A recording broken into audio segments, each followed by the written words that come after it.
இப்போ இந்தியா கூட்டணி பக்கத்துல எந்த பிரச்சனையும் இல்லை என்று கூட சொல்லிவிட முடியாது.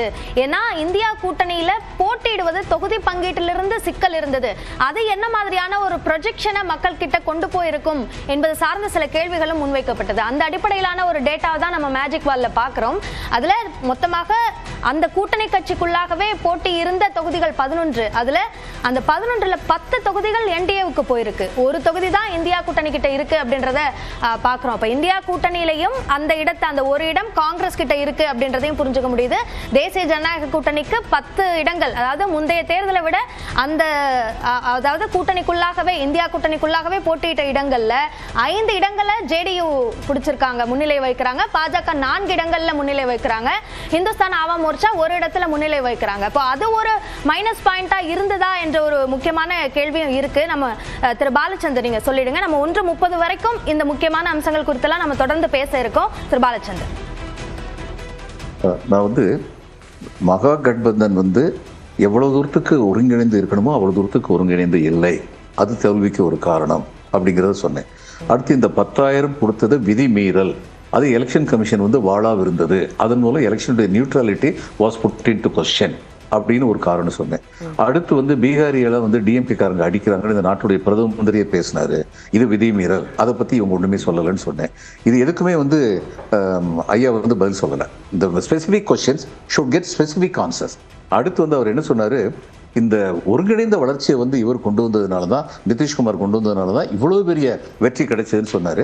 நான் அவர் கேள்வி கேட்டேன், 20 வருஷமா அவர் சிஎம் இருக்காரு, அப்ப இந்த 5 வருஷத்துல மட்டும்தான் இதை பண்ணாரா, மீதி 15 வருஷத்துல என்ன பண்ணிட்டு இருந்தாரு அப்படின்னு கேட்டேன். அதுக்கு பதில் இல்லை. அடுத்து இவர் என்ன சொன்னாரு, நிதிஷ்குமாரை தானே நாங்க சிஎம்ஆ போட்டிருக்கோம், எங்களுடைய கொள்கையே அதுதான்னு சொன்னாரு. அப்ப பிஜேபி மகாராஷ்டிராவில் நீங்க என்ன பண்ணீங்கன்னு உலகத்துக்கே தெரியுமே. நீங்க அங்க சிவசேனாவை போடலுங்கிறதுனால அந்த சிவசேனாவை அங்க புலப்பட வேண்டிய நிலைமை இருந்தது அப்படிங்கிற கேள்வி வைக்கிறேன். அதுக்கும் நிச்சயமா அவர் பதில் சொல்லுவார்னு சொல்லி நம்புறேன். அடுத்து முக்கியமான ஒன்று சொன்னாரு, பீகார் அப்படி ஒன்றும் தாழ்ந்த ஸ்டேட் கிடையாது. ஒரு காலத்துல பிஎஸ்என்எல் சேர்மன் எல்லாருமே பீகார் இருந்து வந்தவங்க தான், உண்மைதான், அதுல சந்தேகமே கிடையாது. ஏன் நாலந்தா பல்கலைக்கழகம் கூட ஒரு காலத்துல பீகார்ல தான் இருந்தது. ஆனால் விபி சிங் இதுக்கு டெலிபோன் டைரக்டரிய பாருங்கன்னு சொல்லி கேட்டார். முக்கியமான கேள்வி.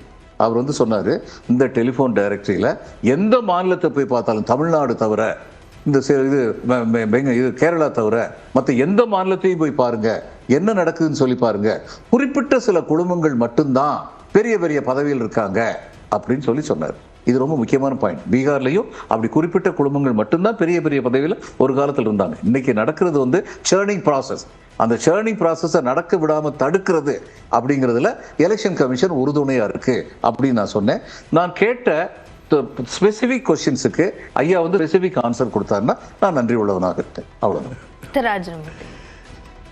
அவங்க ஃபர்ஸ்ட் கொஸ்டின் எஸ்ஆர் அவங்கள பொறுத்த வரைக்கும் ஒரு ப்ரிஜுடியூஸாக அவங்க மனசில் என்ன நினச்சிட்டாங்கன்னா, தெளிவாக எஸ்ஐஆர்னால தான் இந்த வெற்றி அப்படின்னு தொடர்ந்து பண்ணுறாங்க. ஆனால் நான் ஏற்கனவே நான் சொன்னபடி 87 லட்சம் வாக்காளர்கள் ஆல்மோஸ்ட் 8% அதிக வாக்கு அளிச்சிருக்காங்கிறத நம்ம ஏன் மறந்துடுறோம்? அது முக்கிய காரணம் இல்லையா? அதுக்குண்டான பதிலை ஏன் நீங்கள் எடுத்துக்க மாட்டேங்கிறீங்க? எலெக்ஷன் கமிஷனுங்கிறது ஒரு பொது நிறுவனம் தானே ஒழிய அதில் அரசியல் கலப்படம் இல்லைங்கிறது தான் தெளிவான சித்தாந்தம். இந்தியாவோட இறையாண்மையில் அது தெளிவான சித்தாந்தம். அதை வேணும்ட்டே இக்னோர் பண்ணுறதுல எந்த அளவுக்கு இது ஒரு கொஸ்டின் ஆக்குறதுல எனக்கு என்ன ஒரு மாதிரி தவறாக ஃபீல் பண்ணுறேன். அதுவும் சார் மாதிரி ஒரு கான்ஸ்டியூஷனல் முழுக்க உணர்ந்தவங்க, அதுக்குன்னே படித்தவங்க, அதுக்குன்னே செயல்பட்டவர் ஏன் இதை தொடர்ந்து சொல்றாங்கன்னு எனக்கு தெரியல.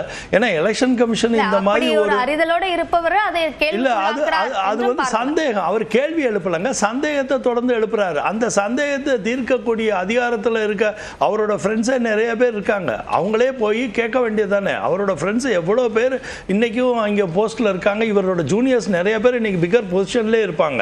இவருக்கு நேரடி அக்சஸ் இருக்கு. இது என்னப்பா பண்ணிட்டு எலெக்ஷன் கமிஷன் கேட்கலாம்.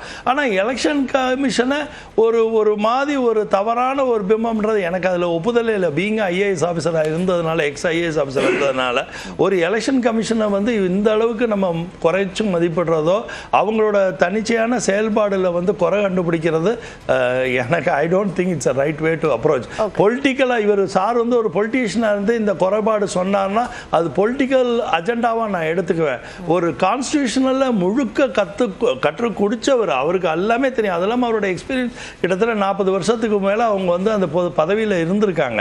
அவ்வளவு பெரிய பதவியில இருக்கவங்க ஏன் தொடர்ந்து அதுல குறை சொல்றாருங்கிறத எனக்கு நான் அவரோட தனிப்பட்ட முறையில பேசணும்னு ஆசைப்படுறேன். ஏன்னா எஸ்ஐஆர் பொறுத்த வரைக்கும் பதில் சொல்றதுக்கு தயாரா இல்ல, எஸ்ஐஆர் பொறுத்த வரைக்கும் நான் தெளிவா சொல்றேங்க, அது ஓபன் ஃபோரம் ஃபார் எவரி ஒன்னுங்க.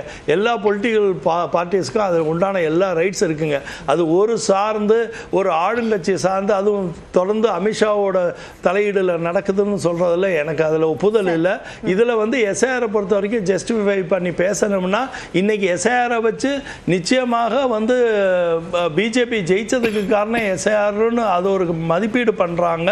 அதுல வந்து எனக்கு என்ன திருப்பி கவலையா இருக்குன்னா, கண்டிப்பாக எந்த ஒரு அரசாங்க நிர்வாகிகளும் ஒரு அரசியல் சாரே எத்தனையோ கவர்மெண்ட் பார்த்துருப்பாரு, எத்தனையோ அரசியல் கட்சிக்கு கீழே ஒர்க் பண்ணியிருப்பாரு. ஆனால் எந்த ஒரு அரசியல் தலைமையோ அரசியல் கட்சியை சார்ந்து ஒரு ஐஏஎஸ் ஆஃபீஸரால் வேலை பார்க்க முடியாது, கான்ஸ்டிடியூஷனல் பொசிஷனில் செய்யவே முடியாதுங்கிறது தான் எனக்கு தெரிஞ்ச இந்தியாவோட இறையாண்மை. அதில் குறை சொல்றதுல நான் ஒப்புக்கவே மாட்டேன். அதில் ஓகே நம்ம தொடர்ந்து பேசலாம். திரு கோபண்ணாவும் பதிலளிக்க இருக்கிறார். தனிப்பட்ட முறையில் தனிப்பட்ட முறையில் என்னுடைய பெயரை திரும்ப பயன்படுத்தி தனிப்பட்ட முறையில் என் பெயரை திரும்ப பயன்படுத்தி சொல்லியிருக்காரு. நான் கேட்கிறேன், ஆமா கான்ஸ்டிடியூஷனை பத்தி எனக்கு தெரியும், அதனால தான் நான் கேட்கிறேன். உதாரணங்களோட சொன்னேன். இதுக்கு முன்னாடி எலெக்ஷன் கமிஷன் வந்து இது மாதிரி வந்து எலெக்ஷன் அனௌன்ஸ் பண்றதுக்கு கொஞ்ச நாளைக்கு முன்னாடி வந்து ஒரு ஸ்கீம் அனௌன்ஸ் பண்ணிட்டு எலெக்ஷன் அனௌன்ஸ் பண்ணதுக்கு அப்புறம் கேஷ் டிஸ்பர்ஸ் பண்றதை தடுத்து நிப்பாட்டி இருக்காங்களே, பீகார்ல ஏன் தடுத்து நிப்பாட்டல அப்படிங்கிற கேள்விக்கு வந்து ஐயாட்ட இருந்து எந்த விதமான பதிலும் இல்லை. அவர் பிரதம மந்திரி வந்து இங்க உள்ள பீகாரியெல்லாம் வந்து டிஎம்கே காரன் துன்புறுத்துறான்னு சொல்லி சொன்னாரு. இது விதிமீறலே, இதுக்கே எலெக்ஷன் கமிஷன் எதுவுமே பண்ணல அப்படின்னு கேட்டதுக்கு ஐயாட்டு இருந்து பதிலே இல்லை. அப்போ இந்த காரியங்களை நீங்க செய்யுங்க, நான் முடிச்சுக்கிறேன். திரும்ப எஸ்ஐஆர் மட்டும் சொல்றீங்க, நான் எஸ்ஐஆர் மட்டும் பேசல. நான் வந்து இங்க மகா கட்பந்தன்ல வந்து ஒரு ஒருங்கிணைப்பு வந்து கம்மியா இருந்ததுங்கிறத பத்தி பேசியிருக்கேன். பிஜேபியில வந்து ஒருங்கிணைப்பு நல்லா இருந்ததுங்கிறத பத்தி பேசியிருக்கேன். இது எல்லாத்துக்கும் மேல எலெக்ஷன் கமிஷன் நியூட்ரலா நடக்கலன்னு ஆதாரபூர்வமா சொல்லியிருக்கேன். அந்த ஆதாரபூர்வமா நான் சொன்னதுக்கு பதில் சொல்லுங்க. அதை விட்டுட்டு 40 வருஷம் இவர் இருந்திருக்காரு, இவர் எலெக்ஷன் கமிஷனை படி சொல்றாரு. எலெக்ஷன் கமிஷன் கடவுள் கிடையாது, பழி சொல்ல முடியாதுன்னு கிடையாது. அவங்களுடைய நடத்தையை வச்சு தான் பேசுவோம். நான் அவங்களுடைய நடத்தையை பத்தி ஸ்பெசிபிக்கான உதாரணம் கொடுத்திருக்கேன். அதுக்கு நீங்க பதில் சொல்லுங்க. ஓகே, பேசலாம் திரு பாலச்சந்திரன். நம்ம தொடர்ந்து பேசலாம். வர அர்ஜுனமூர்த்தி கோமண்ணா சொல்லிடுங்க உங்களுடைய. இதுல வந்து தேர்தல் ஆணையத்தினுடைய நம்பகத்தன்மை ஏன் குறைஞ்சதுன்னா, 1991 தேர்தல் ஆணையர்கள் நியமன சட்டம் நிறைவேற்றப்பட்டது. அதில் தலைமை நீதிபதி இருந்தார், எதிர்க்கட்சி தலைவர் இருந்தார், பிரதமர் இருந்தார். அதை வந்து 2023 மறுபடியும் ஒரு மசோதா பார்லிமெண்ட்டில் நிறைவேற்றி தலைமை நீதிபதியை ஏன் நீக்கினீங்க? பாரபட்சமற்ற ஒரு பொறுப்பில் இருக்கிற இந்தியாவின் தலைமை நீதிபதி உறுப்பினராக இருந்து அவர்கள் தேர்தல் ஆணையர்களை நியமித்தால் அது பாரபட்சமாக இருக்கும் என்ற நம்பிக்கை ஏற்படும். ஆனால் இப்போ அவரை நீக்கிட்டு நரேந்திர மோடி, அமித்ஷா எதிர்க்கட்சி தலைவர் 2:1 அப்படின்னும் போது இந்த கைனேஷ்குமார் மாதிரி ஒரு தேர்தல் ஆணையர் வந்த பிறகு அது பாஜக, கைனேஷ்குமார், அமித்ஷா, நரேந்திர மோடி இந்த கூட்டணி இது சிறப்பு தீவிர திருத்தம் என்ற போர்வையில் லட்சக்கணக்கான வாக்காளர்களை நீக்குவது, இதை எதிர்த்து மிகப்பெரிய ஒரு விமர்சனம். தோற்றால் தேர்தல் ஆணையம் மீது குற்றச்சாட்டு, ஜெயித்தா அந்த குற்றச்சாட்டு ஏன் தேர்தல் ஆணையத்தின் மேல வரல? கர்நாடகாவிலேயோ தெலுங்கானாவிலேயோ ஒரு அறுதி பெரும்பான்மை பெற்று வெற்றி பெற்ற போது ஏன் அந்த குற்றச்சாட்டு தேர்தல் ஆணையத்தின் மேல வைக்கல? அதாவது ஒரு பெண் ஹரியானாவில் திரு பாலச்சந்திரன் ஹரியானாவில்